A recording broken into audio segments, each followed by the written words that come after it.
All right. So, is that projecting nicely at all? Okay, so this is part 3, and as I mentioned, we will be I'll be walking live through several pre-established questions, and the slide looks like this in your packet. I'll repeat the question as it said here. Some of these are generic to some extent. Some of them take elements from some of the things you sent us that you were interested in looking at, so you might recognize some of this. I'm going to do first a bunch of infectious disease specific ones, and then we'll do some autoimmune specific ones, and then allergies. Okay, so you kind of get the idea, different things, and hopefully, like Ward encouraged earlier in the day, jot down things that are questions, and we'll try to do it. And you can interrupt me too. That's fine. But I'll try to take this through as slow as possible. And here we go. So the first question was kind of the idea of identifying epitopes that were restricted by multiple alleles, which you can do, for a gamma herpes, for potential use in vaccines. Okay, so the way I would approach this is I would come. I'm going to use the mouse here because it's easier. I would come to. I think what I would do is just go into the results page so I can use the more sophisticated.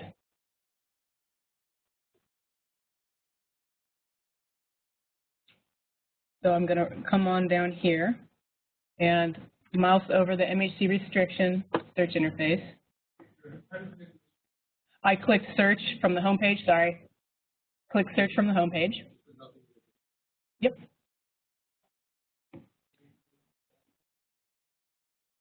Yes. Yeah, so that's what that is, yeah. Yes. I'm sorry? 3.0? I'm sorry, yes. That's a good place to start. This is code-based. Yes, absolutely. So is everybody who has a laptop on the 3.0? Or are you, okay, everybody? I want to make sure before I start, thank you for grounding me. I get error occurs in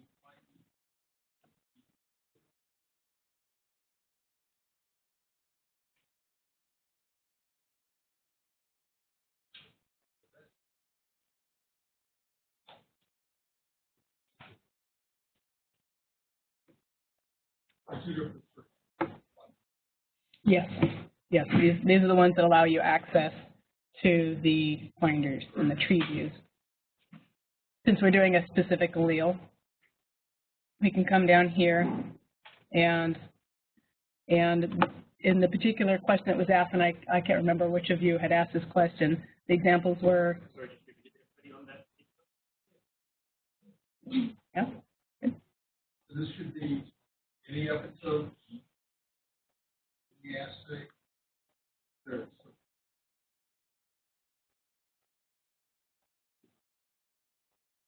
Anybody needs any assistance, just slide us down one of us. So let me start again. Stay where you are. Everybody stay where you are. So on the home page, as we mentioned earlier, you can do a tremendous amount of searching from this page, but there are certain specific things that if you want a very specific thing, you have to go into the results page to get the more, let's say, more advanced search panes along the left-hand margin. In this case, you can access from a high level the MHC, but you can't specify a specific allele. And I'm sorry, I should have started there. Please forgive me. So I should have walked you through this part of it. From this pane, you can select at the high level class 1 or class 2, but you can't specify an allele. So what I did, knowing that the tree view would be accessible within the results page, I came down here and I clicked on search, and then we have the results page, and here it's quite large. So then I'm going to come on down along the left-hand side to the restriction page, and you see here the expanded version of the MHC restriction query interface. Now you see that there's a text box there for me to input specific alleles. and I'll go slow or as fast as you guys need or want. All right, so what I'm going to do is put the cursor there and start typing. So you can see that the autocomplete gives you the first allele of interest. In this case, if you're going from this list, DB, so mouse DB, and I'm going to select that. And really cool, this highlights the features you can multi-select. So now I'm going to do KB. And again, it comes up as a autocomplete. I'm going to select that.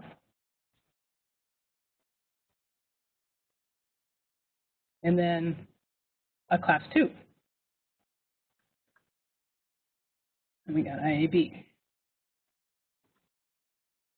Now I've selected 3 different alleles, 2 class 1, 1 class 2. Say that fast 5 times. All right, and then the organism is gamma herpes virus.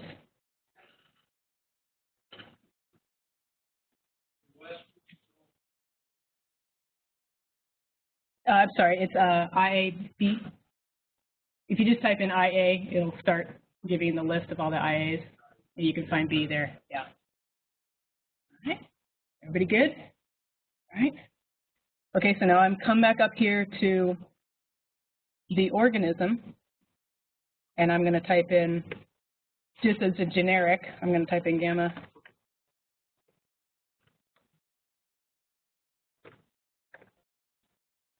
And the gamma herpes that is available is this one, so I'll select that. So now I have 3 input criteria, 3 HLA alleles, and the organism. Yes? When you start typing and these little drop downs show up, that's showing the data we had. Yeah. That's why that's about the data for it. We didn't have data for it. It's not going to show up. Yeah, that's actually a general, I'm glad Randy brought that up. I probably should have mentioned it earlier. If it's in there, it's in the tables if we have it. If you look for something and it's not there, double check your query, but also it's likely that maybe back up to the higher node and see if there's something up at the higher level. If you look for a specific strain and don't find it, that sort of thing. Or an isolate, sometimes isolates are difficult to capture, those sorts of things. All right, so the question was identify KD, KB, and IAB restricted epitopes from gamma herpes virus for potential use in vaccine. So I've selected those 2 criteria, and now I'm going to go up and hit search, and then we'll review the results. I can do it up here, probably quicker to go up to the top. So I'll hit search. Yes, the green search. It lights up green when it's ready to be, when it wants you to tell it to execute. It's gray when it's just performed something and it's showing you results, it's gray, or bluish gray. All right, is everybody there? All right, so again, we can look at 47 epitopes. You can click on the antigen tab and check those out. Total of 31 different antigens. You can click over at the assay tab and again see a summary table of all of the assays collected and the reference tab. So this just starts to get our feet wet with kind of perusing the results table. Now the question was specific to epitopes that would be good for use in vaccines.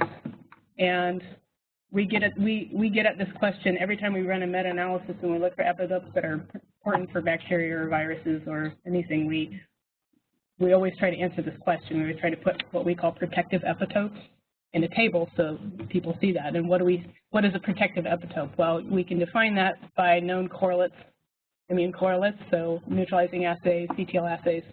They're usually defined by whatever community is working on it, but for the most part, let's say that for B cells, neutralizing assays show correlative responses, and so do CTL assays or gamma interferon protection, that sort of thing. But we also capture in vivo protection assays. So if they do a challenge assay, we capture that as well.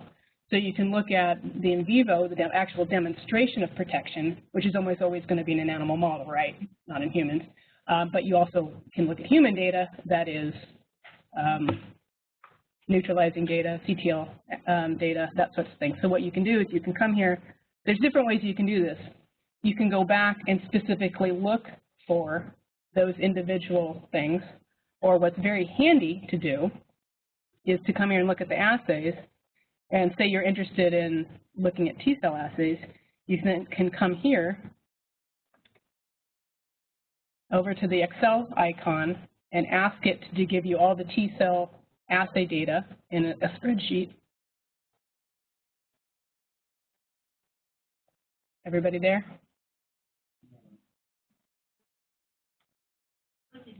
Do you see the icon up here? I clicked on it. Are you on the T-cell? Do you have the T-cell tab open?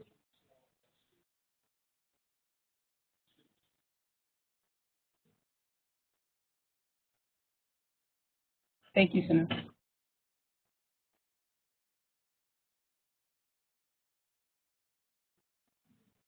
anybody else having trouble?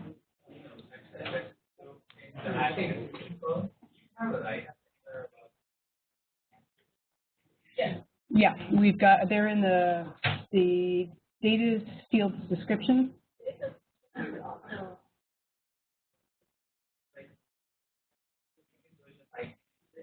Mm-hmm. I downloaded the entire database, Mm-hmm. and I noticed that in the assays, there were a bunch of text assays, Mm-hmm. but I couldn't find anywhere on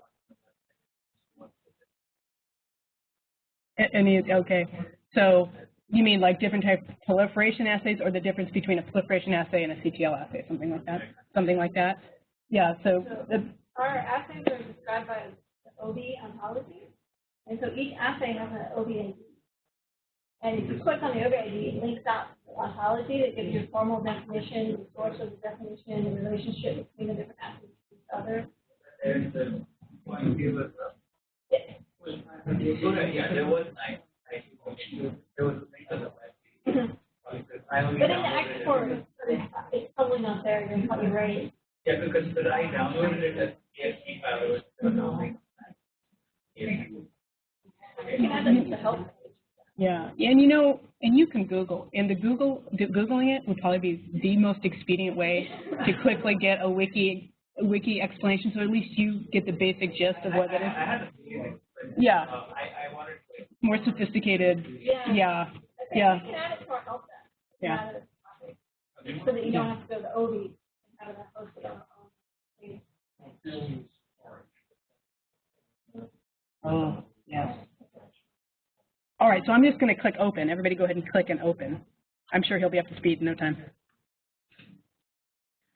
So what I usually do, you want to orient yourself to the spreadsheet, but once you get oriented to it and use it, it's very powerful, and you can save this to your desktop, and you have all this information. You can do different filters and make tables and figures right in here from the data you're doing, which is really, really nice. So I come up here and just highlight the columns. The columns are fields. So each column is a field. And the names are kind of, let's just say they're jargony, but we apologize for that. But you get the basic gist. Going from left to right. Oh, sorry, yeah, sorry, the second row. Excuse me, that's changed. That's changed. Yeah, thank you. Yeah, so the first couple of columns are the reference information, pretty straightforward. So you can look at, there's different bits of information you can use here. You can look by paper, you can look by PubMed ID, excuse me. But as you move to the right, there's the epitope data. So for example, here's the sequence, the positions. This is the antigen that it came from. This is the organism it came from, and so on and so forth, moving that way. So what I'm going to do is I'm going to highlight row 2, which is the field name, and I'm going to ask Excel to let me filter on that.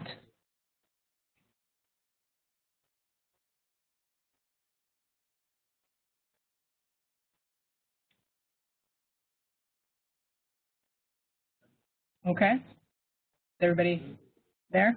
No? Yes? All right. Then the cool thing about this is, for those of you who may or may not have used this, is you can look at what's in that column, all of what's in that column by the filter. So you can filter on different things. So why I've set you all up is so what we can do is we come down this way, and we're going to get to the column that is, I'm going to highlight them for you. These are all the columns, so fields, specifically devoted to assay, the assay type. All right. The quantitative values here, you can see all positive data here. Yeah. So the neat thing about this is you've got all these restricted epitopes from specific virus that you've done a query for. You've got a spreadsheet of all of that information, and this spreadsheet will allow you then to look at very specific things. For example, I might say I'm interested in CTL because I know CTL is a correlate of protection for this particular virus. I'm going to look at that. Survival, that's a challenge assay. So you quickly get the idea that it's a very powerful way to quickly filter a tremendous amount of data. Take what? Oh, yeah, sorry. Pathogen. Yeah. If you click OK, you can see you shrunk the data down. Now what you can do is obviously you can go back and evaluate which epitopes this represents, and then also coming over past the assay information, you can see here very quickly which allele. All right.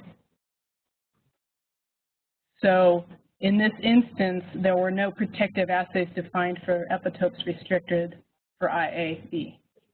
Oh, is there one? That's me. That's me being completely blind. There's one. Thank you, Randy.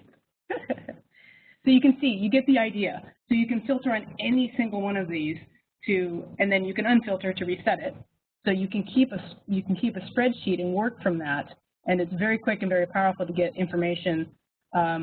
If you don't want to keep doing iterative queries on the database, you can come and do this, and then this can be saved to your desktop, and it becomes, you can even have a tab. I often will have a tab for T cell, a tab for B cell, a tab for MHC ligand elution, and then I can make any number of tables or charts from those, and it's very, very handy to do it this way. Yeah. I would say chances are, depending, I mean, the reality is, yeah, exactly. The reality is, unless you're working on something like Ebola, where data will be coming in, I guarantee it. Who knows how soon? Yeah. It's not likely that much will change, but it's worth checking, because what you can do is you can quickly run just a query and see, have my numbers checked? If they do change, go ahead and redo this. But very often, you know, it doesn't. Yeah. Yeah. Add the ability to run a query and save it, and you get a update. If your query changed, it will probably be a while before that's query, but that is on the list. In that case, you probably would have to supply your email address, but we don't make people sign up. Yeah, you don't have to register for the IEDB to use it or anything like that. All right, so that's kind of the idea, and you can do the exact same thing for B cell response. You could ask for just monoclonal antibodies and do a similar thing, and then look for specific protective monoclonal antibodies. We just did that, for example, for Ebola. We looked at what has been published to date, monoclonal antibodies, because we know they're using monoclonal antibodies as a treatment cocktail. So you want to do that. So you can refine your search to look for monoclonal antibodies, protective, or actually protective, or ones that are associated with protection in animal models, and look at those epitopes and see the nature of them, see if they've changed. For example, we looked to see if they had changed from the current Zaire and the old strains, or the previous strains have been sequenced. So there's some really neat things you can do rather quickly, which is nice. Okay, any questions on this particular query? Is everybody able to, is that okay pace? Not too fast? Not too slow? All right, so I'm just going to slow this one down. All right. So I'll go home now just to reset, start fresh. All right, so the next one from this list is how many antibody, or what antibody malaria epitopes, essentially, T falciparum, have been defined for humans. All right? Yeah. So this one you can do from here. There's nothing fancy. So here we can go to start typing in. All right? And the autocomplete will show you what it's got. So you see, in this is a good example. In this particular drop-down, you see the generic one up at the top, which is the one I'm going to choose, but you also can then see all the different strains down below that are in there. Those are ones that we actually have data for. But if you want to get all, pick the higher node that is just generic T falciparum. So I'll do that. All right, so we have that. Then antibody will come up here and just select antibody. And then human. Couldn't be easier, right? And then we'll hit go.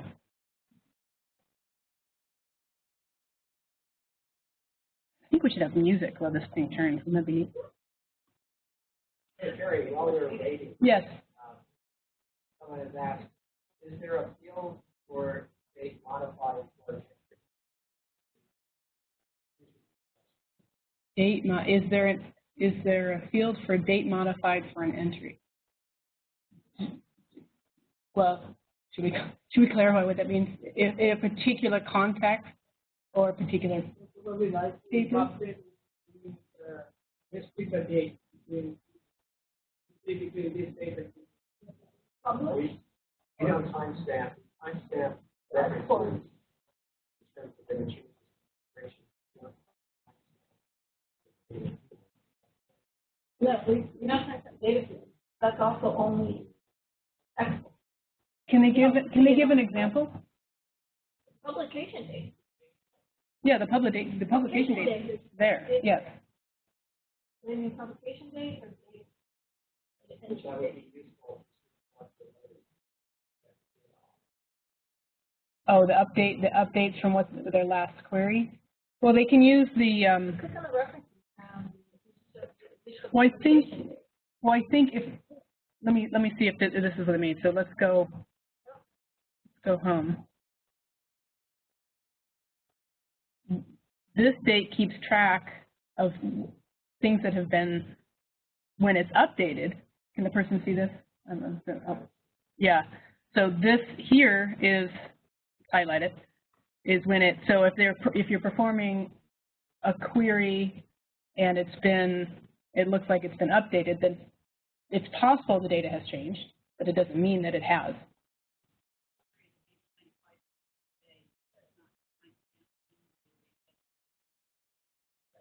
Yeah, yes, yeah.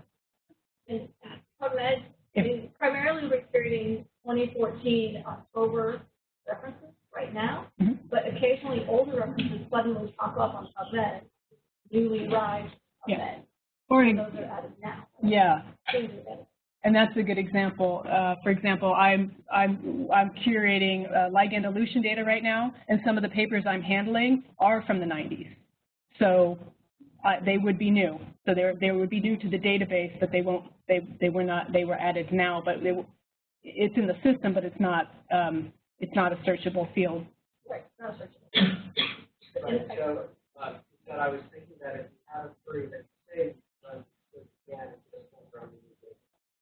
well, that's what the plan is.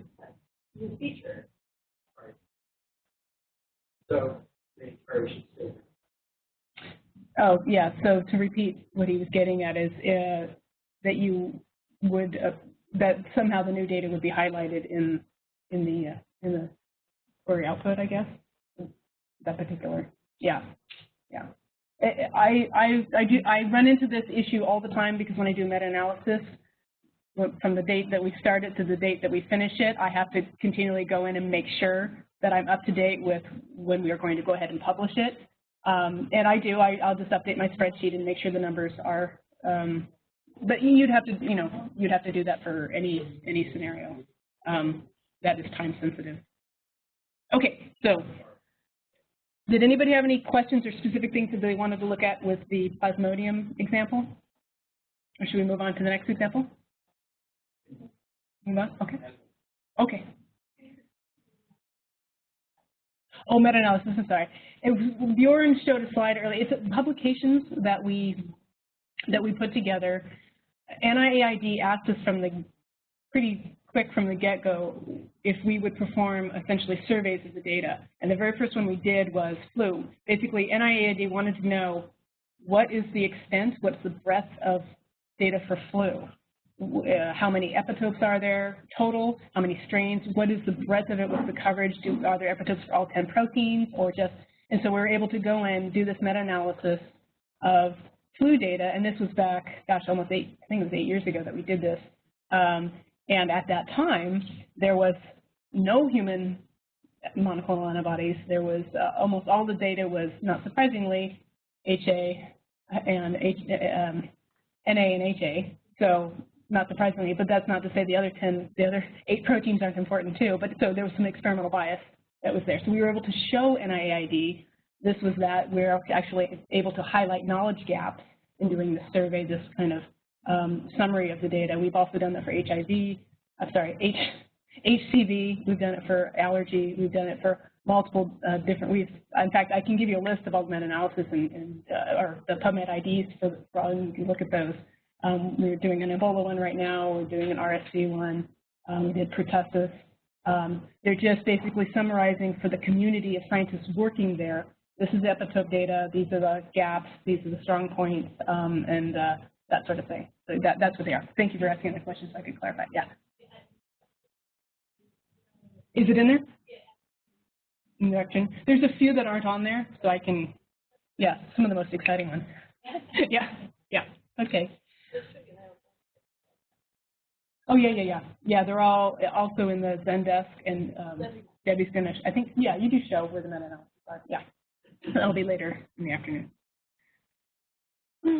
Okay, so the next question from the list is what protective T-cell epitopes have been defined in TB in mice, and from what antigens? So again, what we'll do is I'll just start here from on the home page. Let me hit reset just in case I get something in there. And I'll just start here, Mycobacterium.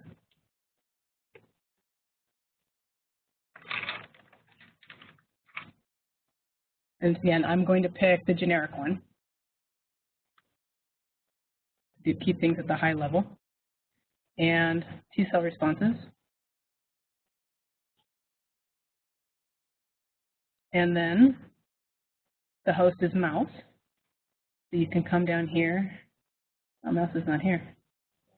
Yeah, well, we can do rodent. Rodent will also include rat. But we can fine tune that, and I'll show you how. Okay. So from this page, you can simply do that and hit search.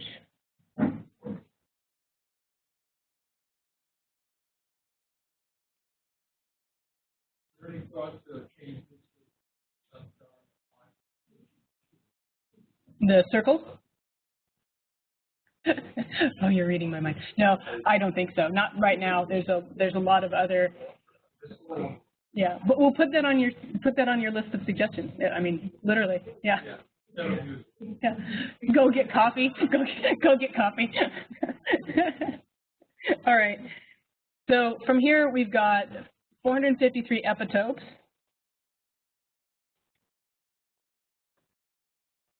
It's still thinking, from 62 antigens. So obviously being a bacterium, there's a lot of antigens, especially for Plasmodium. It's been well covered. There's almost 1,400 assays, 162 references. So that shows us just looking at rodents. Then this gives you an example of how you would refine your search. So now you've got a kind of a generic search, but you want to refine it. So we can come on down here to host.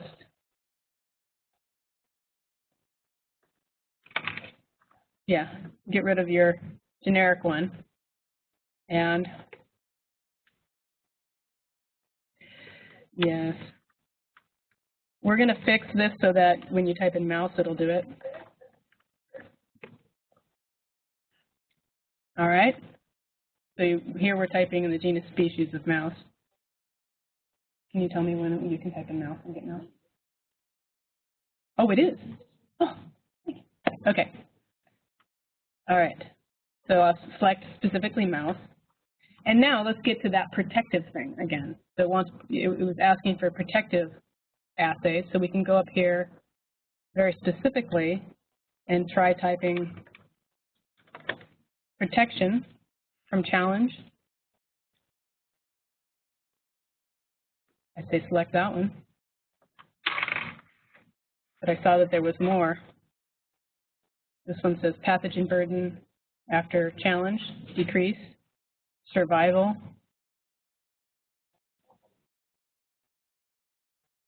Yeah. Survival. So you get the idea that you can go in, specify a particular assay that, you know, is it's an in vivo protection or challenge assay, live challenge assay. The other thing you can do, as Randy was mentioning here, is if you go into the Finder, if you, instead of typing those in because there were several different ones you see, you can come in to the assay tree by clicking open the Finder by hitting Tree View and come down here to biological activity and open that.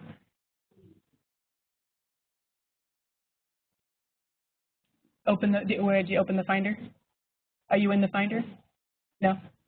Click the Tree View on the assay.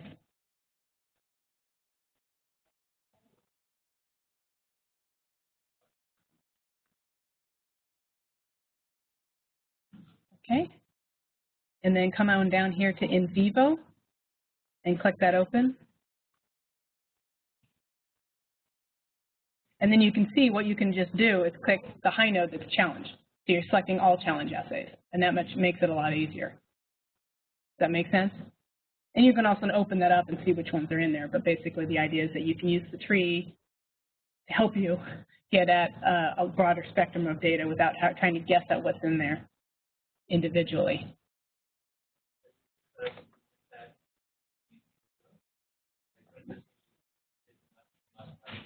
Mm-hmm.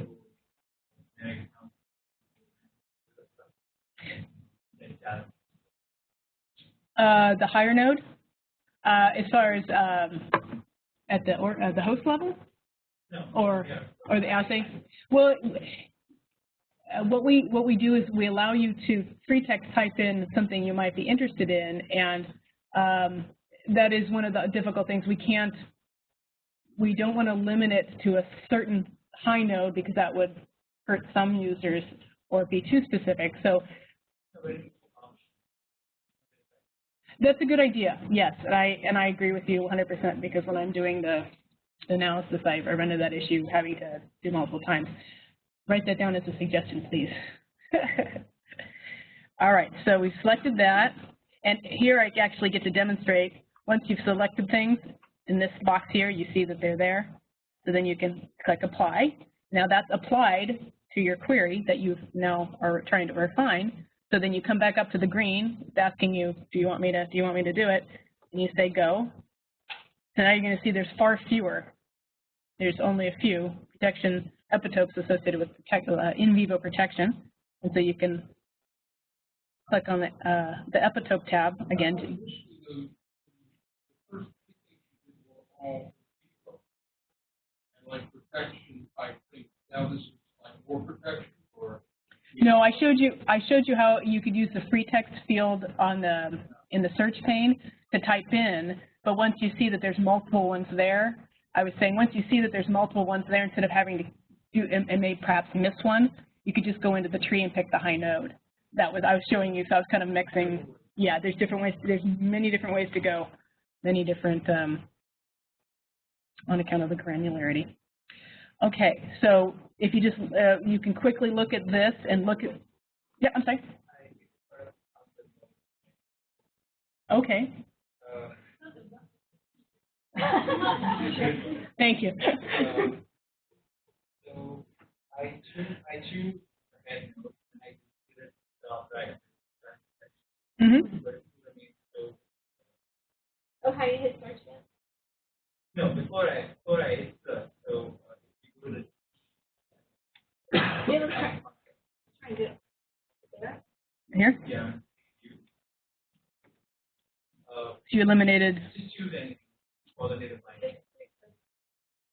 you want me to get rid of one of them? No, just choose qualitative finding. Oh, the whole node? Yeah. Yep. And now remove it. Remove it from here?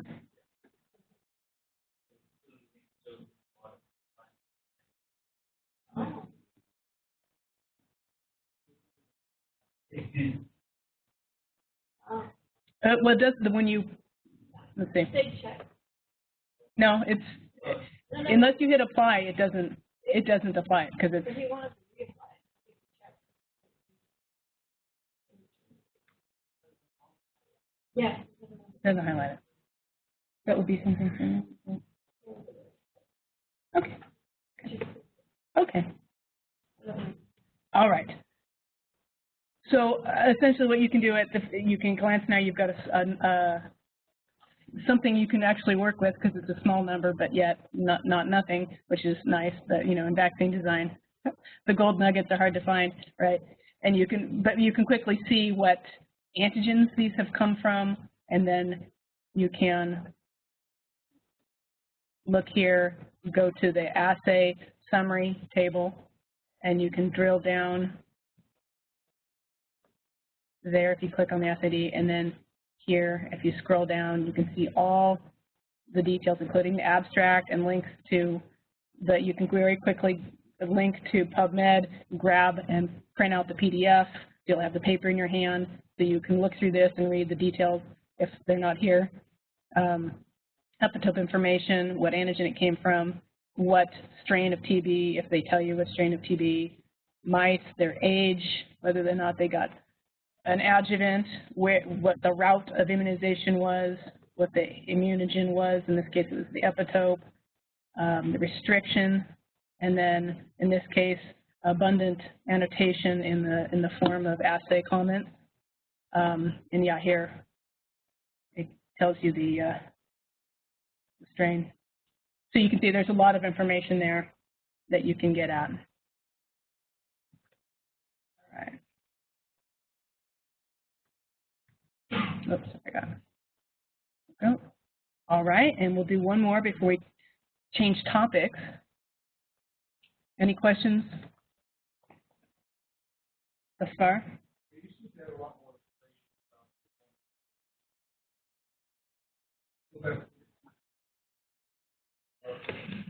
Yeah. Yeah, I'll just search. Oh, the reference tab, or within? You mean within the assay? Here? Right, that's The first top section is reference. so underneath the references page, Mm-hmm. This is the entire context for that one assay that's been defined.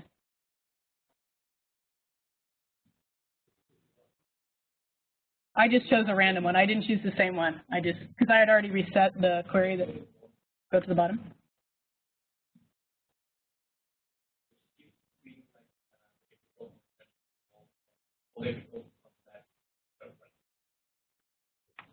What's on the page? Yeah, you must be on the summary.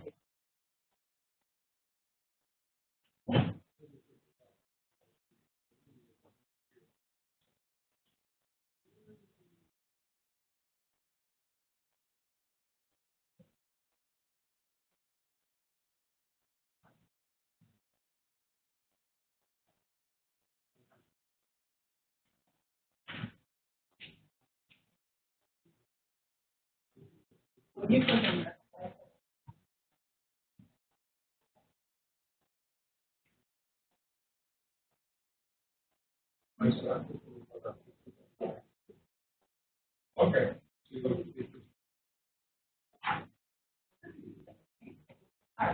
Problem. Not even a problem. Okay. The last one's kind of fun. A lot of people are interested in tetramers because they're obviously powerful tools to use to measure immune responses.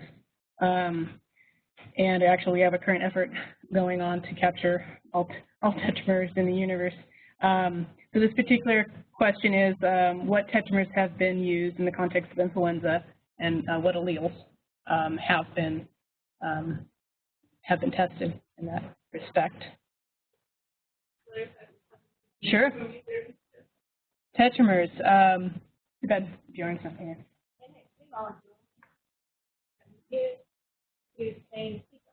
Yeah, so the epitope. Elbow, and then you put the epitope in the seed, and now if you combine it, that cell is not working. Yeah, you don't need an APC because they bind the PCR. You can make them cheaply large.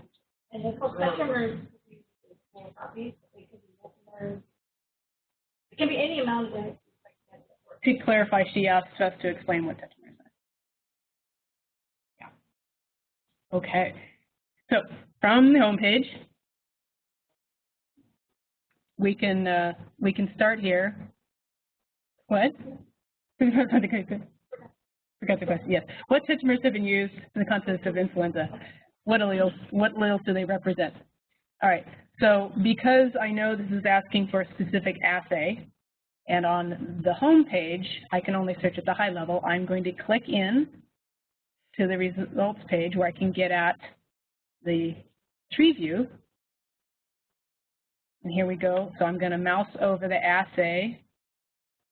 And because this is a T-cell assay, I will unselect B and MHC, come here and type in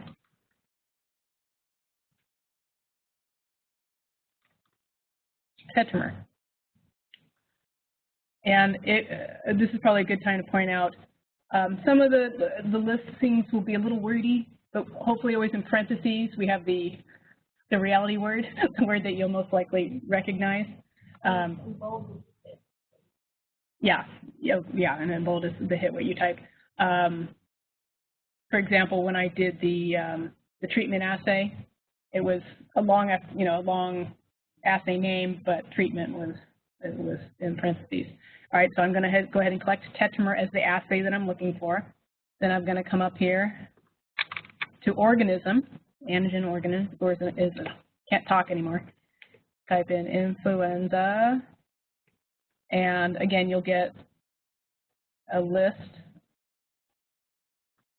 And I'm going to go down, again, I can't emphasize enough how important it is when you first are doing queries, start a little broad, don't go to the specific thing, because a lot of times you won't find something you'll be disappointed and think, it's not there, but it could be that it is there. It's just the search wasn't broad enough. And also, specifically when it comes to looking at particular proteins. All right, so I'm going to select influenza. All right, and then that's it. I'm going to hit go.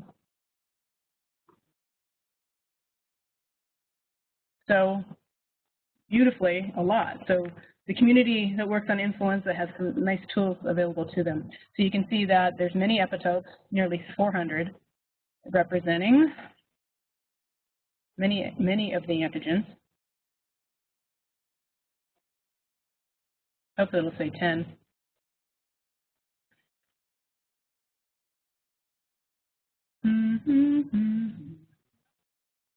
Yeah.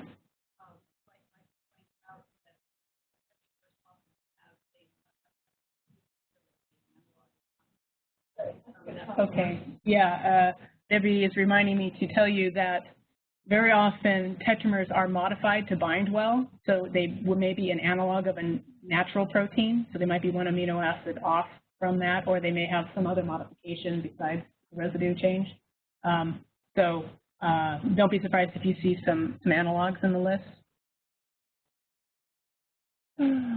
We are the fastest database.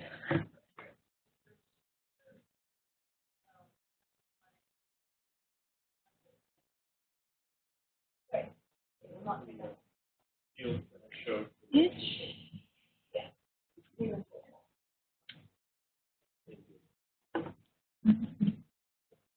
this going to directly slope the roll?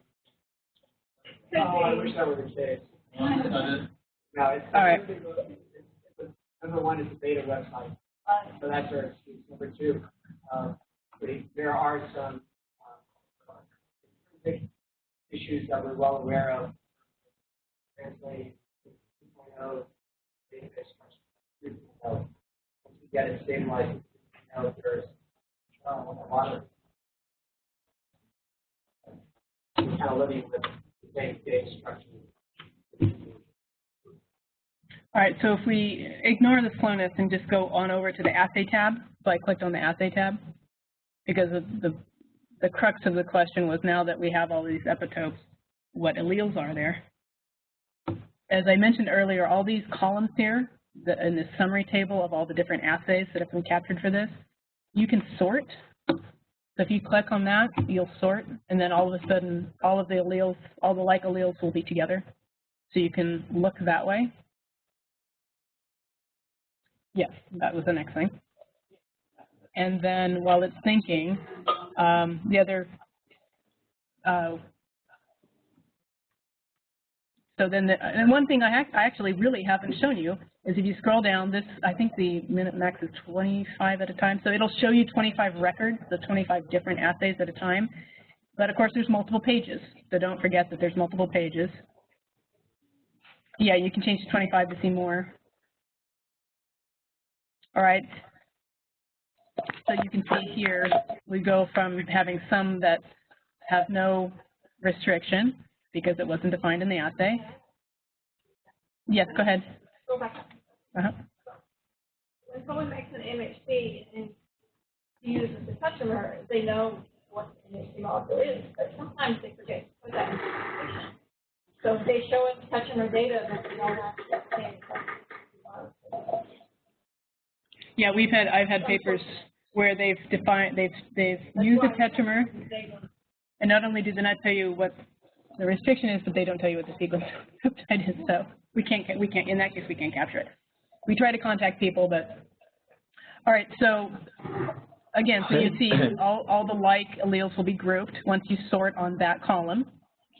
But the best thing to do, in my opinion, is simply export in Excel this group of assays, and then you can look there using the filter. You can filter on just DB, just KB, and find the tool if you're interested in tetramers, that sort of thing. Okay, so if there aren't any questions on this, I'm going to go ahead. Hello, can I ask you a question? I was thinking, she wants to know where now can we buy the test? So you just have to use the reference thing, the PubMed ID, and maybe read in the paper where they got it. Hello, can I ask you a question? What about the NIH? There's a tetramer. Well, there's the PubMed ID. Yeah, there's a tetramer facility at NIH. Yeah. So yeah, yes, and they can't tell us. Yeah. Hello, can I ask you a question?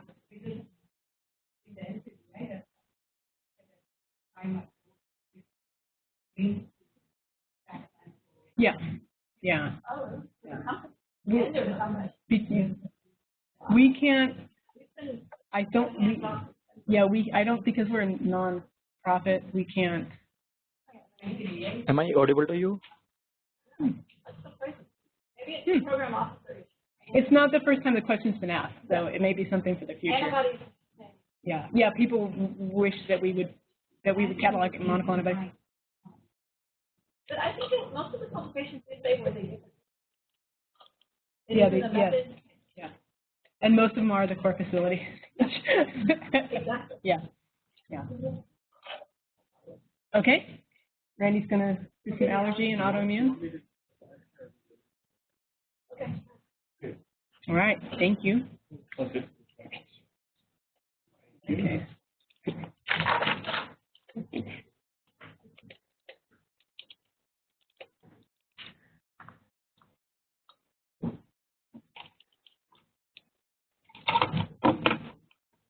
Okay.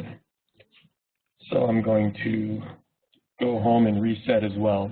So if you'll bear with me for a second, I'm going to introduce the query on the slide. You should have a copy of this, and then the one called Exercise 1 NEMA, and then I will switch back to the website to actually perform the query. So, so far, a lot of the queries that we've been showing you have been kind of open-ended. I mean, of course, we've been making a lot of delimitations and definitions of data fields, but a very likely scenario is that you have some target protein that you either are starting with or you have interest in, and you want to go kind of work backwards and see whether it's been studied or whether it's a source previously been shown to be a source of reactivity. So this was actually inspired by the one of the attendees' questions that was submitted, and I think Carrie touched upon it, kind of looking at class 1 and class 2 epitopes. But I kind of wanted to show you another approach if you're starting with a protein sequence and you want to look at actually reported epitopes that we might have in the database. Of course, tomorrow you're going to take it to a different step with the bioinformatics group and look at how you can predict. So just keep in mind that everything you see here would be actually reported. And then one other thing I wanted to add is that, we kind of I've tried to keep a balance between B cell or antibody epitopes and T cell. You may notice we're leaning one way or another. That's not intentional. So if you have any questions that are pertaining to something you specifically have, of course, we reserve time for that. And we will love to do things that you guys have. And that also leads me to kind of point out that this query is universal. What I'm about to do can be done for B cells as well. It's the steps are going to be virtually identical. So let's suppose your protein of interest, you have a protein of interest and you want to know whether there are class 1 or class 2 epitopes known, or for that matter, B cell epitopes. This is of interest to a lot of people who are in the vaccine design kind of business because, for example, if you're making a recombinant vaccine and you want to throw epitopes that trigger both T cell helper and maybe cytotoxic T cell reactivity or B cell and T cell reactivity in one formulation, you would want to perhaps know what would be a good antigen to target in that recombinant vaccine.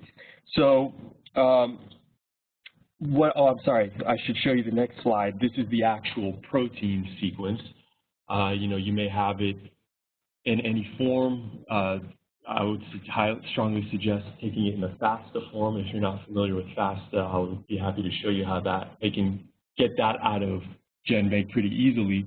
But the point being that once you go to a certain GenBank, here this is the GI for this protein, you just want to have it in a format that is free of spaces or any carriage returns, or something that would be rendered in the free text field as something other than an amino acid. So what I'll do is I'll just copy this, just your good old-fashioned copy and paste.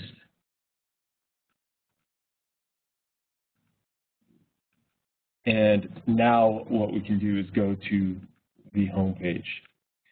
And the other unique aspect of the database that I think this query will demonstrate is what we call the substring search. Carrie, I believe, did some blast searches for you earlier, but we haven't done a substring search, right? We haven't done a substring search yet. Okay, so what I'll do is I'll come and click linear epitope, and in this free text field, I'm going to just paste my sequence. And so, you can, while your cursor's in there, you can hit end and make sure that you got it all in there. And then since we're looking for class 1 epitopes, I can delimit it to class 1, and I believe the query was looking for in mice. So yeah, I'll go back and I'll delimit it to rodents. And then since in this case we're just concerned with class 1 and class 2, we can take the B and MHC off. But again, we can modify that. Oh yeah, pardon. The most important part was that this drop-down that we saw earlier has the substring search available. So let me define what substring means. Kind of means what it says.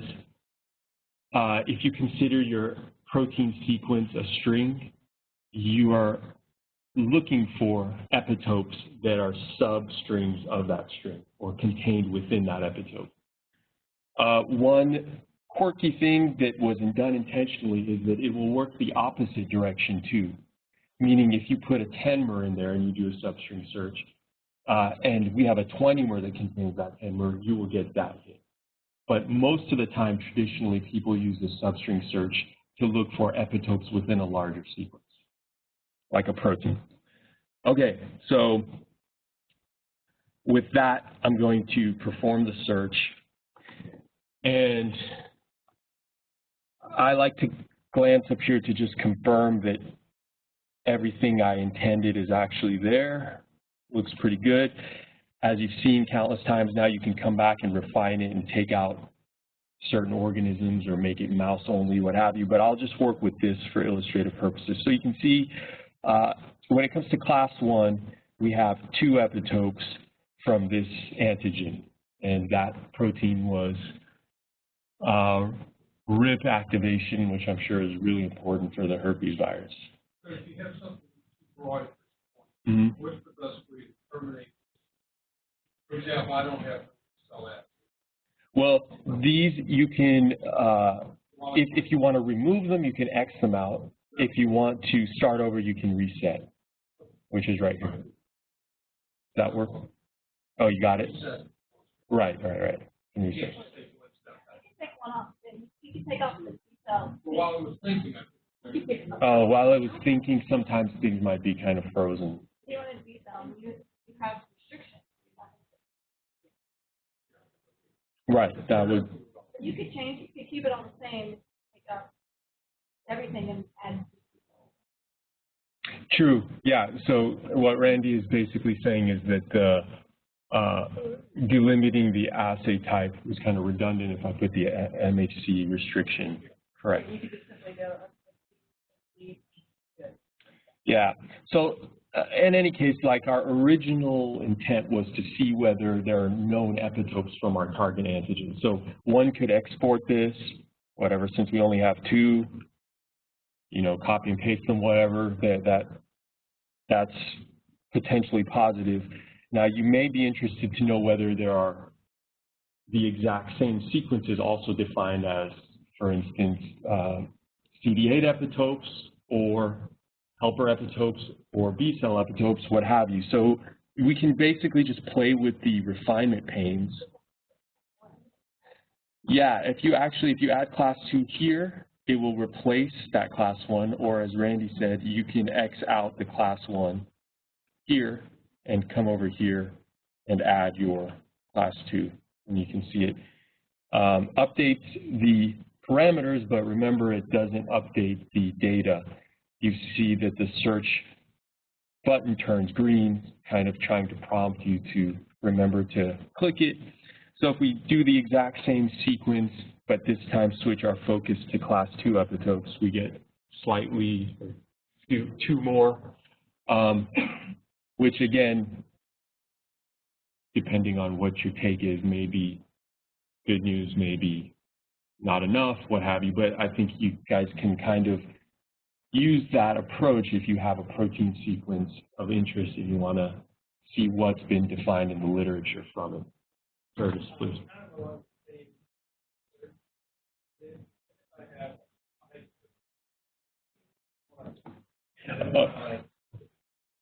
Right. Okay, so a question from the audience member here in the room was, what if I want to perform a similar search, but I have 5 target proteins? Do I have to perform that search 5 times? So today the answer is yes. Yes, sorry. But perhaps, I don't know whether it's come up before, so that's the type of thing that we really like, the type of feedback that we really like, and for sure something that, you know, we would bring up in our team meeting.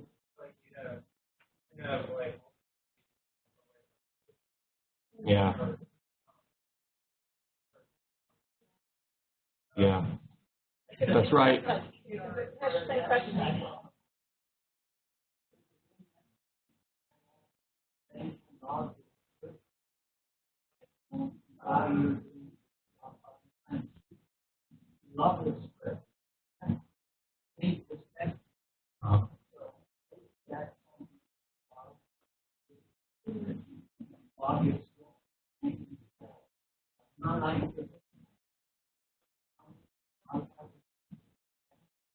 Yeah, so one of the attendees suggested, I believe it's like a resource, right, a outside website.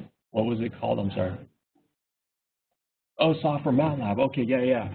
So MATLAB has methods of basically logging your script and saving it and referring back to it. So, but the other thing that kind of made me think of is that we have freestanding versions of the database for download, so that if you would like to perform, these queries are obviously on command line perform much easier. So, and I think the bioinformatics folks tomorrow, or senior who's in the room, could probably advise you better than I. But you could download the database and hit it in all different directions, I'm sure, much more efficiently. Also, from a query organism, download data and that. A quick way to do it if you're good at Excel. That way. Yeah, I was like typically looking at like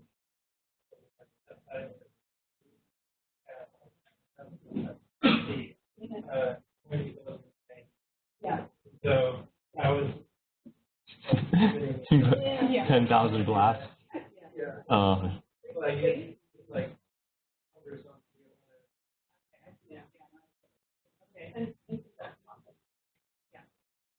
Yeah, I like the list.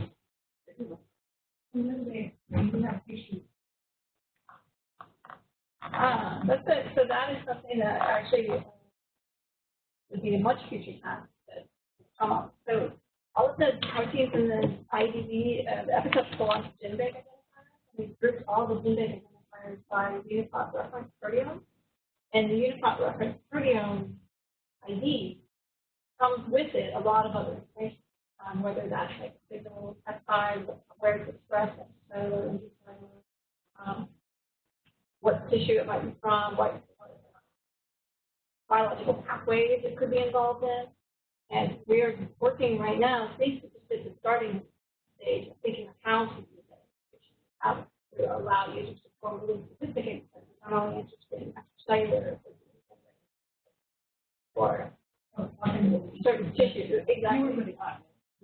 Yeah. We have to, that's not something that internally I control, but it's something we now need to use as a resource through the Unipot and to the other external ontologies that group proteins by where they're at. But we're at very early stages of that. We just got the proteome and hooked up to our molecular.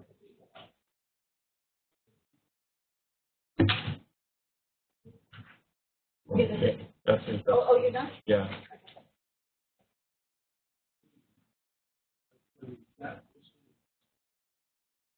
So this guy you can use as a regular mouse. I'm not sure I can get mine. I'm good yet. I'm not sure I can get it.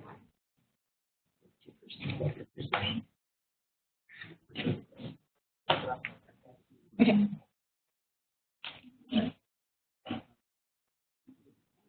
I know, it doesn't scale. Made for certain ears. Maybe your clips.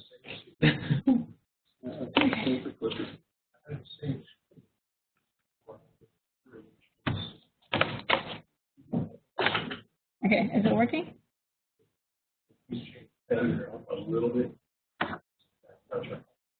That's coming on. Okay, is any better? I'm not a very loud talker. It's all right. Okay, luckily it's not loud. Okay, so I have an allergy example and an autoimmunity example. So Carrie Nema gave infectious disease examples, but allergy and autoimmunity are pretty different. They don't have a pathogen, they have an allergen source. And so The allergy question is in the handout. It's what antibody epitopes have been defined in peanut allergy. And there's a number of different ways you can do it. You can do every epitope that is from peanut by just typing in here and getting all those epitopes. And it says antibody epitopes, so we're going to limit it to B cell. And so here you see there's 386 epitopes for peanuts, but maybe you're really only interested in cases where the host actually had peanut allergy. So you can go down and limit it now to just allergy, which will eliminate a lot of mouse studies. Yeah. Can you hear it? Oh. Yeah. You want to limit the human or just the allergy? This right now is just limited. These are all the epitopes from peanut. B cell. Not yet. No, I haven't even limited it to allergy yet. I don't think. You just put the antigen and type in. Oh, I did. I added it, but I haven't searched yet. So the search results showing are prior to me applying that last. Because oftentimes, as Carrie's mentioned a couple times, when you do a very narrow query, sometimes you don't get data, and it's just because people aren't publishing the way you'd like them to. They're publishing in mouse instead of human. So these are antibody epitopes from peanuts, and when I add the search, it'll be antibody epitopes from peanuts from people or animals who have allergy to something. So it limited. It wasn't a huge limitation, actually. So if you want to also limit it to human, let's see. I think I find it interesting to go broad and then narrow it in to see how the data falls for now. Still, so there's a great deal of peanut allergy in humans with data, but from only these 6 allergens, and it's a relatively small set of references. And this is also useful, the reference tab itself, if you want to export the reference tab, you can use that for your own personal reading. Now, you know, these are all of the manuscripts that have published data on antibody epitopes for peanuts. And if there's any there you hadn't seen already, then it could be very useful. And so the other question was, can these be mapped to the structure? So there's a number of ways to map them to the structure. The immuno browser that was talked about quite a bit. If you click on these links, you can then see them across the immuno browser.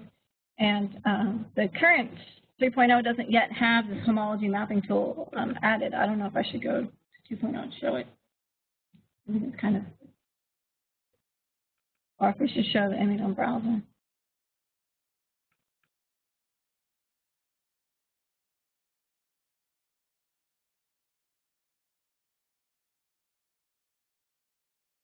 You can see certain regions have good reactivity and certain regions have lots of negative data, quite a bit of negative data. So when you have the residue position, Mm-hmm. clearly a single amino acid, Mm-hmm. but that's not enough. Right. So how broad would you look, say, residue 80? Mm-hmm. So the table, oh, sorry. So the question was, is when you look at a specific residue position used in our graph, it's a single amino acid, not an epitope. So any epitope that overlaps with that position is being mapped at that point. But if you scroll down to the table, you can, they're ordered by default here in the order along the protein sequence. So you can go down to around the position 80 and see what epitopes those were. And maybe one in particular was already fine-tuned to be the minimal epitope. And usually that stands out by that one having a great deal more reactivity than its neighbors. And also if you do that thing where you filter down, like if you really want to see what this block is, I mean, check this box. And also, what is the epitope? These are the epitopes someone studied. It doesn't necessarily mean that is the killer epitope. It means someone made some overlapping peptides and a different lab made slightly different overlapping peptides and they published. And when we join them together on our website, you can then make your own conclusions about what the truly best epitope is. So this one had the biggest study. There's still the number of positives is still not that high. So so even if the graph looks really great and it makes you feel this epitope is, you know, super reactive, if you actually look down and look at the data, it may have been barely studied. But it helps you to target your own peptide manufacturing and study. And then the other, I'm going to go back to home. So is there any way to just back out of this? You have to go back. I went back to home. Back one step. Let me try that. Let me close. So here, let me see what happens. I don't know what happens when you go back. No, I clicked the back button. I just want to go back one step. Oh, I see what Carrie's saying. So like this. So this was the tab where I clicked on the icon, and it opened a new window. So I can keep this Immunome browser window open. Actually, I want to refresh the I want to reset. So if I wanted to keep this open, I can go back to the other tab, and now I can sort of edit my query and make it T-cell. No, it's a different tab. No, you're in a new tab. No, see, Immunome browser is here. Results state that it's on. Go back to the previous tab. So when you click on the icon, it opens a new window.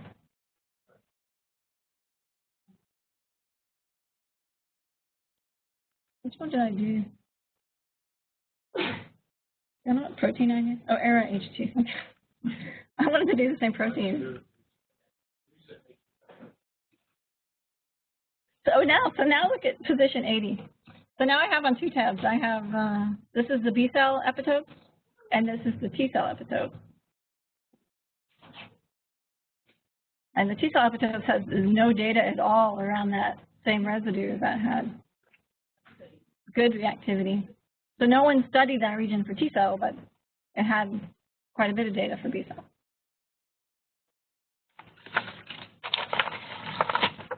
So the other example I was going to try and do, totally going rogue. So I'm going to go home actually. So this came from one of the people here. They had a question about rheumatoid arthritis epitopes, finding autoantibody epitopes from humans. And there's also a number of ways of doing that. You can find the host is human, and the disease is rheumatoid arthritis. You could also have a particular protein you're interested in that you're studying in the context of rheumatoid arthritis, and you can find all epitopes from that protein, but the host might not necessarily have had rheumatoid arthritis. So here, first of all, this is a good result because in autoimmune disease, there are a lot of non-peptidic epitopes.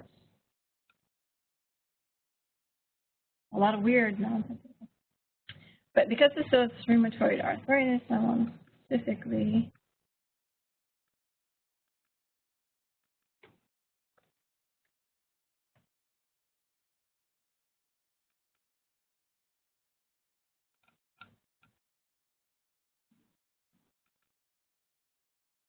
so this is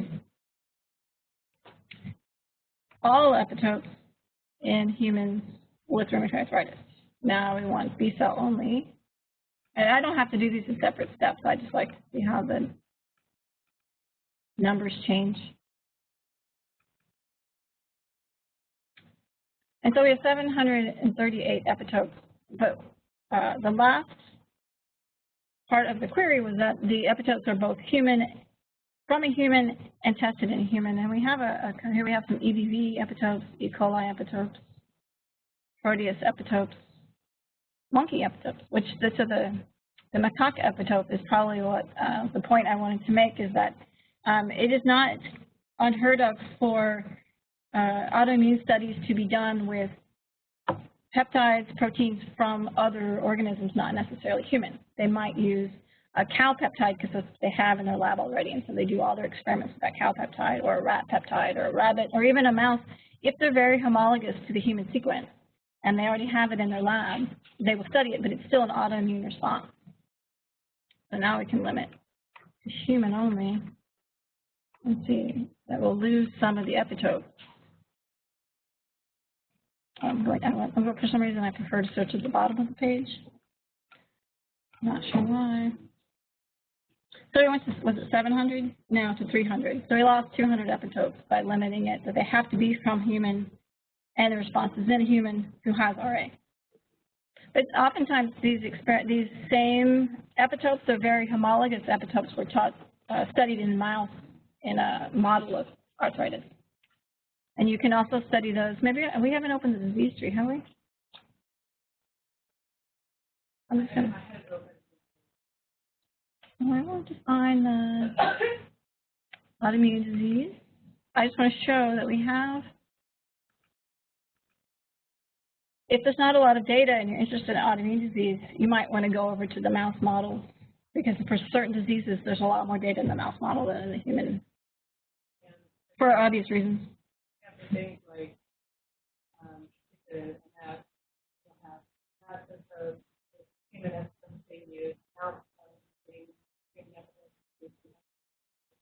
exactly. You have every single scenario of an autoimmune. Yeah. They don't limit that the epitope is from the host. It's typically very highly homologous to the host, but it doesn't need to be identical.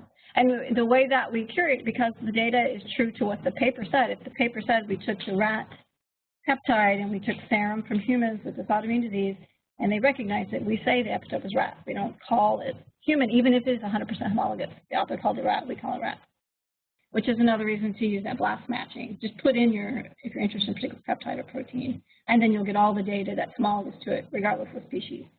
The species can be really limiting, and that's another thing we're actually working on with, similar to the question that you had about where the protein's expressed. Those reference proteomes also, they're working on joining together all of the proteins that are really homologs with each other. This is the human protein and the rat protein, and they're trying to group them. But that's still very early. The Uniplot people have just started thinking about doing that.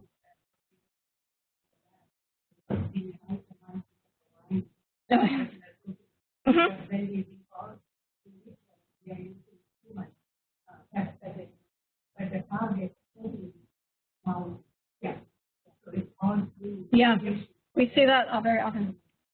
It's pretty, it results in a confusing picture when you see the data if you're not expecting that. Like, it looks like, why is the human reacting to a rat or a cow, or why is this mouse reacting to a cow? And it's not that mice have autoimmune diseases to cow, it's just they're all very homologous proteins, and one maybe is more easily purchased, or maybe it's slightly cheaper from whoever you're buying your proteins, or maybe the lab just has an endless supply of one. Yep. Yeah, exactly. Yep. We understand. Yeah, we said an MSC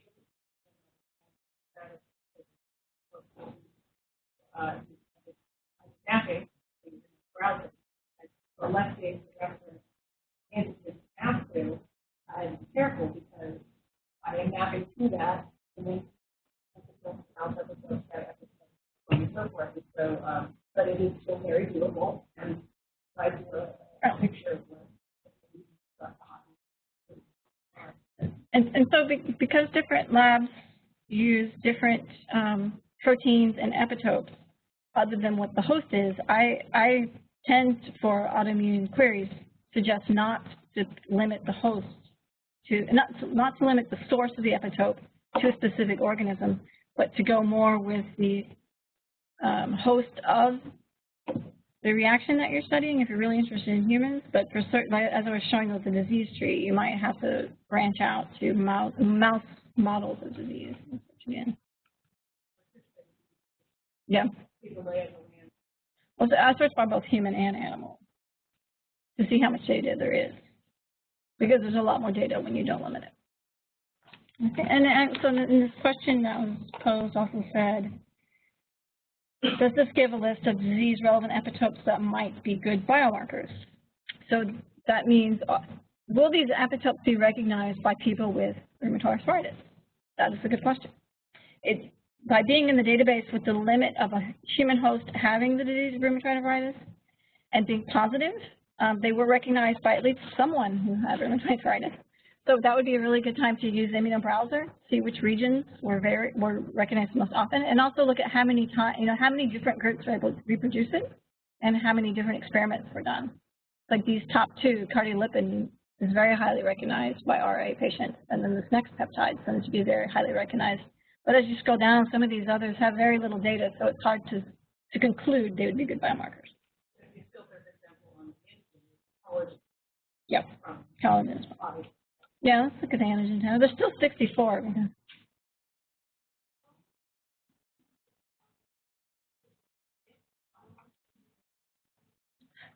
So I'm going to say biomarker would mean, can I assume someone with this disease would recognize this epitope? More or less, right? So that was part of the question that someone had submitted before. And I would say that we can't tell you that, but you can perform a query and come to your own conclusions. And I say to do that by looking at how frequently it's been studied, how many experiments was it positive, and how many different groups were able to reproduce that. But also the immunobrowser, if you project them along the protein and it really highlights this particular region, maybe that would help narrow your own experiments for you to discover which ones would be the biomarkers. Probably not. Well, you don't. Well, cardiolipin is definitely not novel, but yes, then the next one has been studied very extensively. But also ones that cause disease. Okay. Okay. Oh, I know. So what I was going to say is that for RA specifically, one of the things that people tend to screen the patients with is CCP, citrullonated. Citrullonated? Does that sound right? Citrullonated? I can't say it. Everyone say it. Citrullonated. Citrullonated. I can't say it. Peptides, and we had very little of those in the database. I mean, you can see here quite a few of these have that modification, but the number of publications where they show reactivity from RA patients to citrullonated, I can't say it, peptides, we can't actually capture the data because they don't tell you the peptides they use. They use a pool of peptides. So it seems more that for a biomarker for RA, anything with that modification is probably a good biomarker. But I think there's that limitation. Okay, so Carrie was interested in epitope. I'm going to reset. Carrie wanted me to show you epitopes that cause disease. Cause disease. So epitopes known to cause disease. B-cell? Okay. So we have experiments where people give an epitope to treat a disease, and we have experiments where people give an epitope to induce disease. And for autoimmune disease, oftentimes it's the same epitope with a different immunization procedure.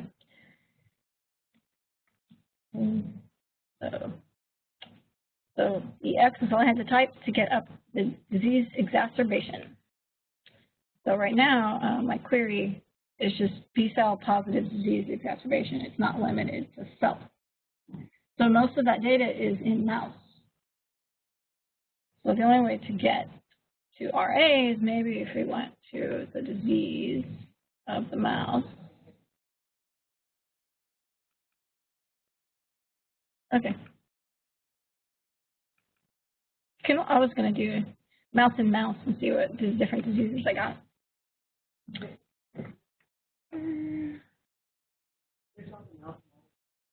Well, yeah, there's the I'm going to do tree view. You have an model or animal model? There's experimental here. Let me open it to show them all. Adjuvant and collagen, but I'm going to take both. Like taking the high road.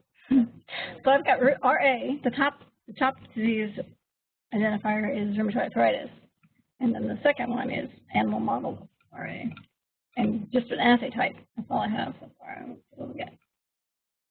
But unfortunately, just my guess that I've been looking is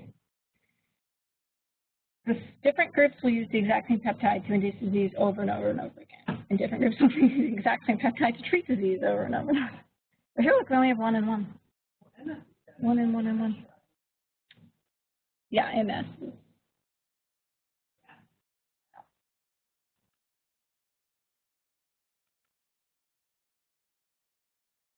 Positive low. Yeah, they're all going to be mice. We don't give humans RA routinely. But here you can see what proteins they came from. And here it is interesting, as you were saying, cow, rat, and human proteins for the epitopes.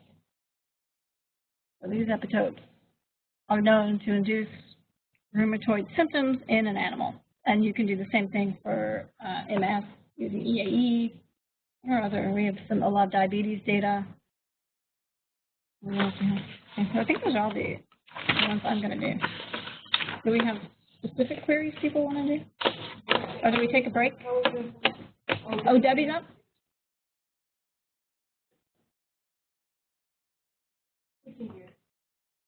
And nobody wants Debbie.